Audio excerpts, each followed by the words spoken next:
ನಮಸ್ಕಾರ ಎಲ್ಲರಿಗೂ. ನಮ್ಮ ಸುಬ್ಬಿಯವ್ರು ರೆಡಿಯಾಗಿ ತಲೆ ಬಾಚಿಸ್ಕೊಳಕ್ಕೆ ಬಂದರು. ತಲೆ ಬಾಚ್ಕೊಂಡು ಅಣ್ಣನ ಬ್ಯಾಗ್ ಚೆಕಪ್ ಮಾಡಿ ಓಡೋಗ್ತಾಯಿದ್ರು. ಹಂಗೆ ಅಣ್ಣ ತಂಗಿ ಊಟ ಮಾಡ್ತಾಯಿದ್ರು. ನಾವು ಡ್ರೋನ್ ಆರ್ಸೋಕೆ ಹೋದೋ. ಹೆಂಗಿತ್ತು ಅಂತ ಬನ್ನಿ ನೋಡೋಣ.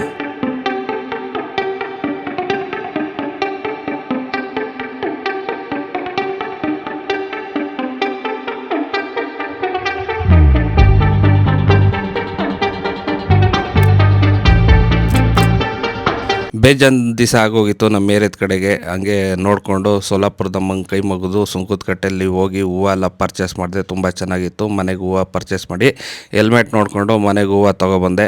ನಮ್ಮ ಸುಬ್ಬಿಯವರು ಮೊಬೈಲ್ ತೊಗೊಂಡು ಯೂಟ್ಯೂಬ್ ಹಾಕ್ಕೊಡು ಬೊಂಬೆದಂತ ಇದ್ದರು. ಹಾಗೆ ನಾನು ಹೂವು ಕಟ್ಟೋಕ್ಕೆ ರೆಡಿ ಮಾಡಿದೆ. ಹೆಂಗೆಂಗೋ ಕಲರ್ ಹೂವು ಸೇರಿ ಕಟ್ಟಿದೆ. ನಮ್ಮ ಮಿಸ್ಸಸ್ಸು ನಮ್ಮಮ್ಮ ಎಲ್ಲ ಕಟ್ತಾಯಿರು. ನಮ್ಮವರಂತೂ ತೀಟೆ ಮಾಡ್ತಾಯಿರು. ನಮ್ಮ ಮಿಸ್ಸಸ್ ಕಟ್ಟು ಅಂತ ಹೇಳ್ಕೊಟ್ಟೆ. ಅವಳಿಗೆ ಹೂವು ಕಟ್ಟಕ್ಕೆ ಬರಲ್ಲ. ಹಂಗಾಗಿ ಹೆಂಗೆಂಗೋ ಮಾಡಿ ಅಮ್ಮ ಮಗ ಸೇರಿ ಇಬ್ಬರು ಹಿಂಗೆ ಕಟ್ಟಿದ್ರು. ಆಮೇಲೆ ಇಬ್ಬರು ಏನೇನೋ ಪ್ರಯತ್ನ ಮಾಡ್ತಾಯಿದ್ರು.